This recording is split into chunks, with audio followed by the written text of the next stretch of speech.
All right, so without further ado, I'm super excited to introduce my college classmate, Pete Earle. The slide is up there here. He's going to be talking about the state of the economy. He's an economist with the American Institute for Economic Research, a research fellow. He either finished his PhD or it's still in the works, but I think he's wrapped up his PhD. So he just wrote a book. Imagine in the 2 or 3 weeks that this has been going on, the virus, he put a book together.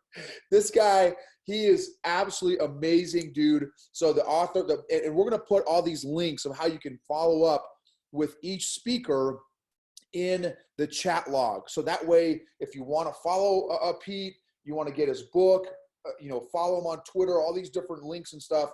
We're going to make these available as soon as he's done speaking. That way you can keep in touch if you have any questions, that kind of thing. And let's turn it over to my classmate and research fellow talking about the economy, Pete Earle. Great. Okay. My name is Pete Earle. I'm an economist with the American Institute for Economic Research. I've been tasked with speaking about the current state of the U.S. economy. And yes, I am also Noble's West Point classmate. That's true. So quick side note, I specialize in financial markets, monetary policy, virtual cryptocurrencies, and issues in economic management, which is even more boring than it sounds like. I spent about 20 years as a trader, and for a time I ran my own firm. So for those of you who have businesses of their own, who are business owners right now, I can empathize with what you must be going through.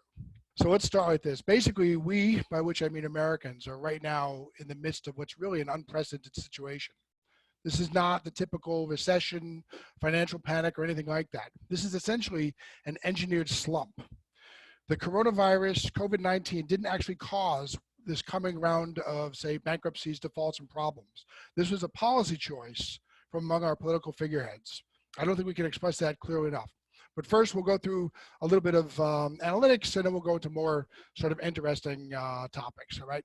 So at AIER, we group our indicators into 3 categories: leading, coincident, and lagging. Basically, one group precedes the economy. Those are the leading indicators.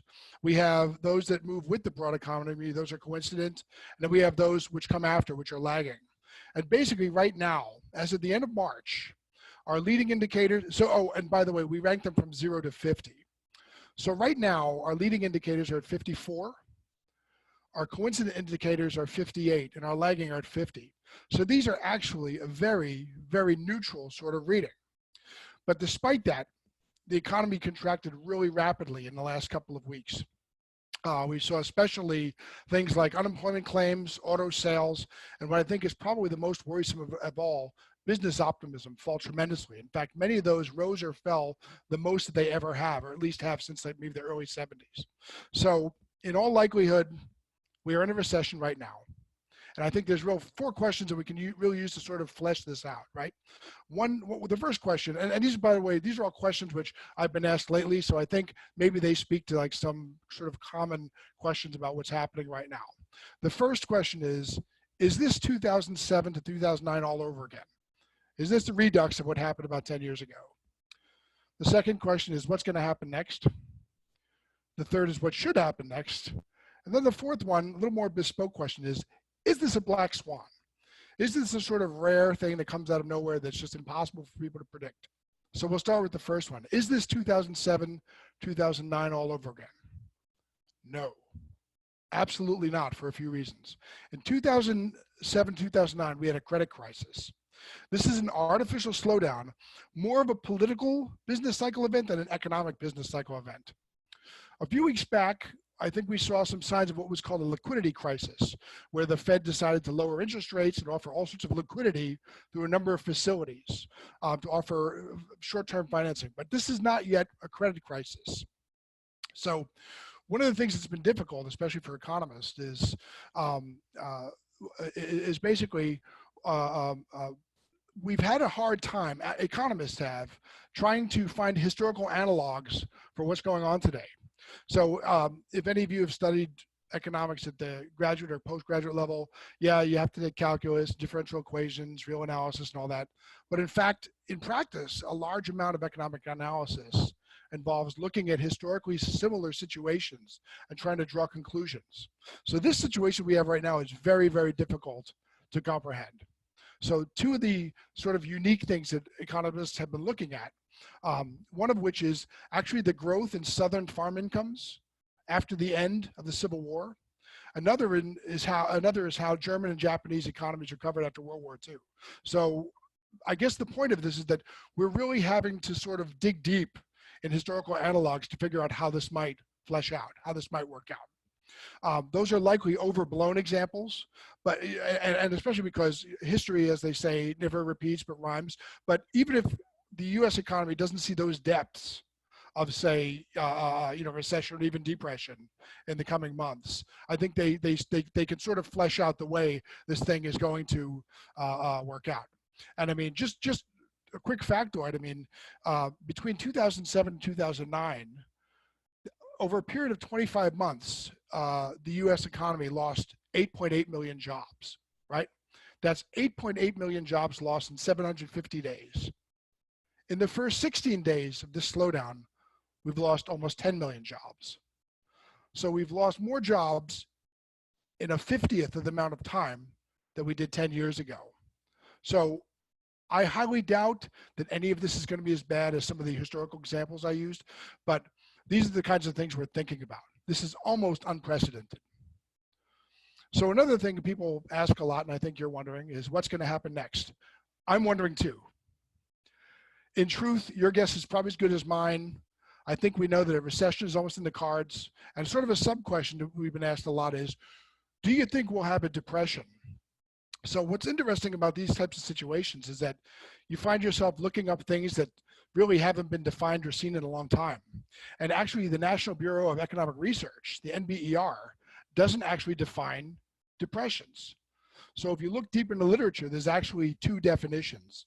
One of them is when GDP falls more than 10%. The other one is a recession that lasts 8 quarters, or basically 2 years. In my view, the idea that the GDP will fall over 10% is pretty likely. I don't think that's unlikely. A recession that lasts more than 2 years, I think it's unlikely. I think it's very unlikely, in fact.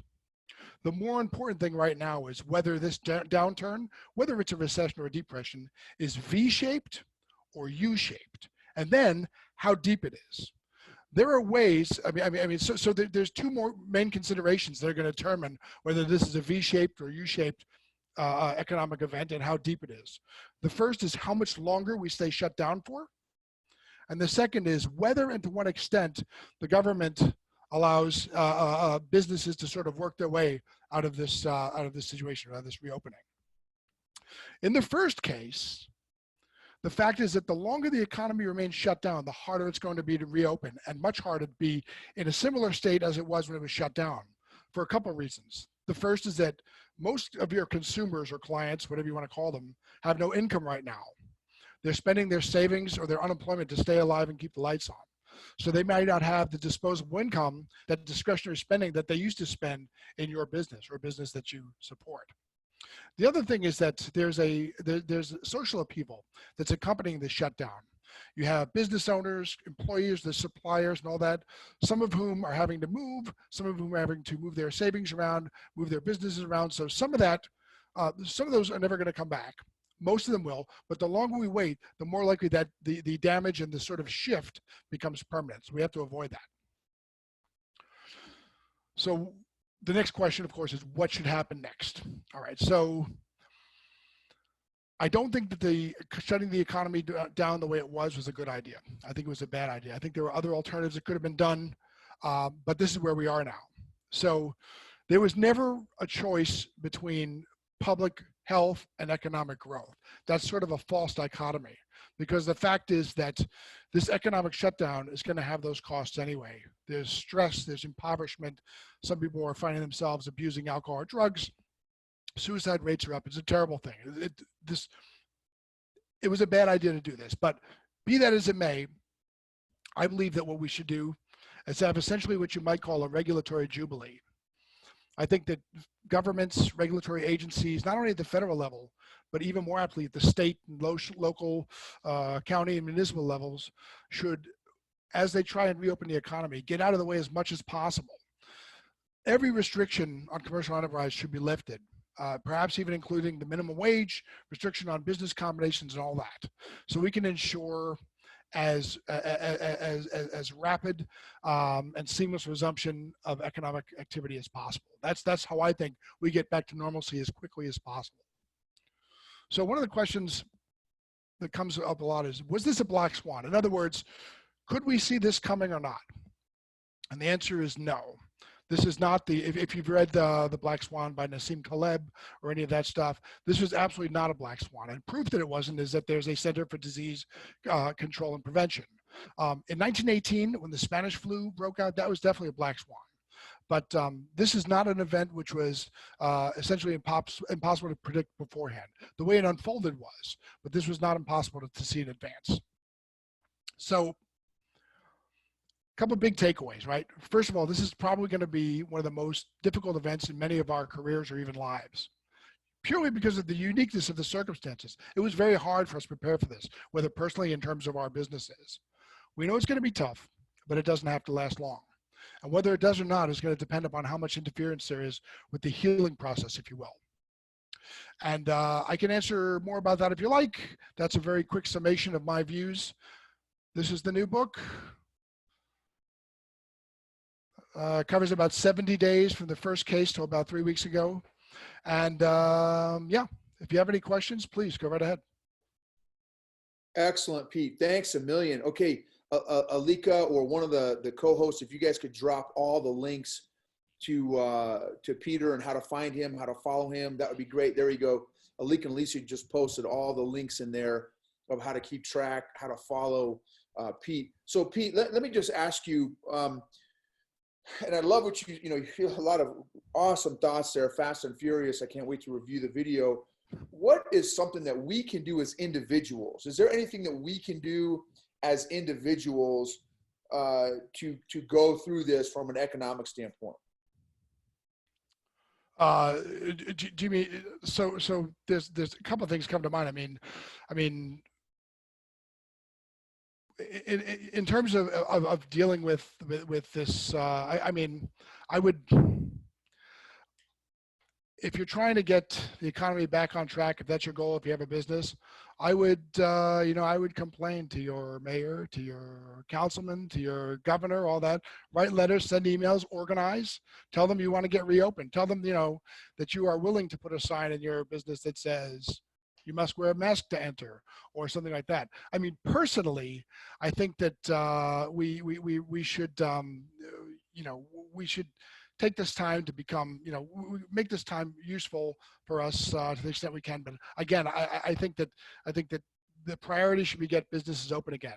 And I mean, there's so many different ways that this this could happen. I mean, it could be done regionally.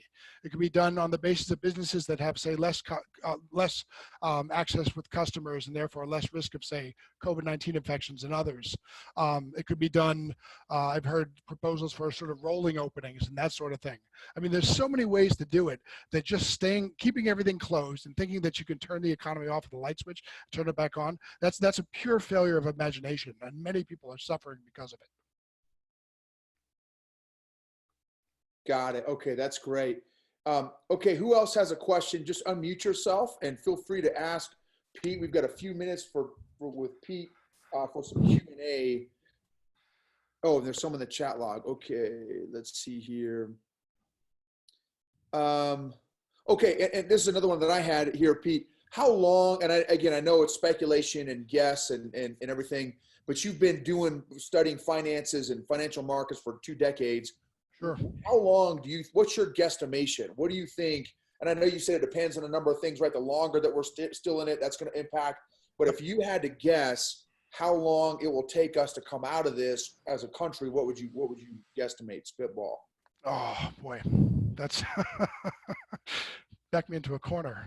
I mean, right now the estimate is that the economy is reopened somewhere between somewhere by early May.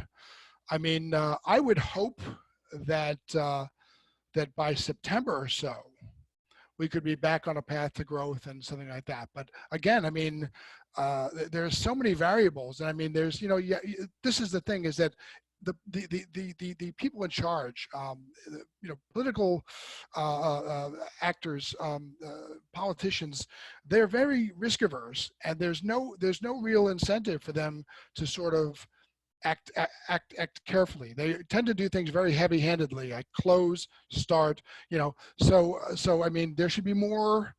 If we could find out what conditions would make more incentive for political actors to say act, either more mitigatingly or sort of more hesitantly, rather than just shutting down the whole economy and then thinking they're going to throw a switch in a few months, that would be better for us. But I mean, that's a very, very complicated political science question. I would hope that we could have a really nasty quarter or so and then be back on the road to growth by, say, September. It's not impossible, but we'll have to see. Okay, that's great. And I thought that was fascinating that you said that this is more, kind of like your answer there, this is more of a political thing than it is even an economic thing. Yeah, I mean, there's this sort of view that I guess it comes with being an industrial civilization, or people who have so much technology at their disposal, that we have this view of the economy that's like a machine or even a computer. You can turn it off and turn it back on. But economies are more organic than that, right? So you can't just, like a lawnmower, yank on a lanyard and it starts up again. There are certain things that need to be placed. And I think that, like I said, the best thing to do to get things back up and running as quickly as possible would be to sort of suspend a lot of the regulatory burdens and even some of the tax burdens that a lot of these people, especially small business people, where most of the engine, I mean, small business is the piston of the engine of growth. Small businesses are where it's at. So anything we can do to get that up and running and let them forge those sort of connections and establish those connections that are a permit for growth, that to me would be the priority. The more that's fettered with, the more that there are tinkerings and sort of barriers thrown in front of that, the longer it's going to take, and then the less potential there is for that sort of growth, I think. That's great. And Pete, another question here from Brett. Yep. Thoughts on the stimulus package and how this will help in recovery? How should taxpayers handle their checks? I think I'm not a big fan of the way the stimulus is being happened. So this could be a very sophisticated answer, but just let me say that the idea that consumption drives the economy is not an idea without rivals. There are some people who view, so when you get to macroeconomics, there are different schools of thought. And the idea that consumption drives the economy is only one of them. And there's other views of thought that say that maybe more savings would drive the economy by setting interest rates. And so that's all very complicated. But just let me say that if you look at the breakdown of this $2.2 trillion, a lot of it is going to pet projects. A lot of it is going to what we call pork. So I think a lot of the spending is opportunistic.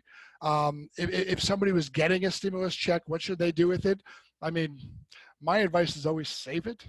But I mean, I suppose if somebody said, well, if I had to spend it, I guess maybe on your favorite local or small business person who you think needs the help or whatever, something like that, if I were to give advice. But I'm kind of a fan of like savings and investment instead of just rote consumption.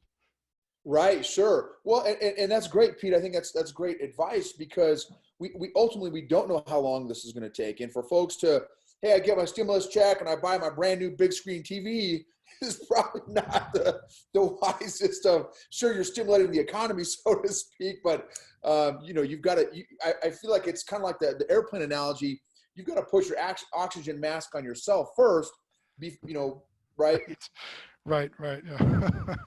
I didn't think of it that way, but that's interesting. Yeah. And I know that's very elementary based on your No, but I mean, I never really thought about it like that, but I guess you're right. And I love what you said too. I've been an entrepreneur for 20 some years, and with all kinds of, we've been a part of 10 different startups, and I have been a strong believer that small business, like you said, is the engine of the American economy. And if ultimately, from an economic standpoint, you hurt the small business owner, you hurt the country's economic engine, yeah. Right? No, that's where the growth take place. I mean, we see that that's not even like conjecture. The data shows that it's in businesses below a certain size, which, by the way, 90 something percent, I don't know the percentage off the top of my head, but 90 something percent of the business in the United States are never going to be listed on a stock exchange, which I have nothing at all against stock exchange listed companies. I think it's great. But I'm saying like it's almost like the iceberg problem where you see the little tip of the iceberg, but there's this huge amount underneath. And those are those businesses from 1 to 99 employees who have earnings, they have annual revenue of say from 5 million on down to whatever. And that's where so much growth takes place. And that's where most employment takes place. And I won't get into my whole thing about wages and stuff, but those businesses also play a major role. They don't really get credit for this, but they play a major role in really forming attitudes about working, because a lot of those businesses have those employees who are first in the workforce. And they basically teach them how to be an employee for the next 40 or 50 years of their life. So, I mean, small business plays an immeasurably important role in the market system that we enjoy here in the United States. That's excellent. That's excellent. Let's see here. Another question. What about paying down high interest debt? Yeah, I mean that's not. So I'm not a financial advisor or anything like that. I mean like just like in terms of a general view that you should consolidate and sort of solidify your own finances. Yeah, I mean like, saving it is good. If you have high interest loans or whatever, I mean paying that down will be okay. But I mean it's going to be each person's individual decision. I just think that the example you used is I think a pretty good one. Like certainly people who make flat screen TVs are in a business just like the person who runs the diner around the corner of your house or whatever. But I don't know that they're going to miss it as much as say your favorite local small business owner or whatever. So I think, like I said, I'm not giving financial advice by any means. I'm just saying, like, I am in favor of saving versus like immediate consumption. But for some people, I know that's hard, especially if you have kids. I have a bunch of kids of my own, and I know that I found consumption is a lifestyle in a sense. Right, sure. Right. That's right. One real quick, if you can answer this in a minute, Pete, that'd be great. From Katie here, can the U.S. financial system withstand the demands and stresses this is imposing worldwide on the emerging markets, repo markets over Eurodollar markets, and the tremendous creation of debt?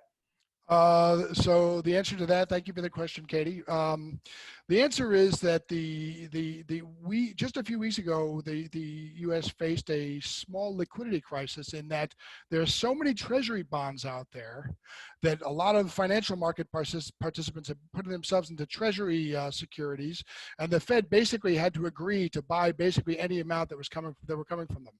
So in short, we've survived this round, but each time, to me, it's almost like we're on a treadmill that's going faster and faster.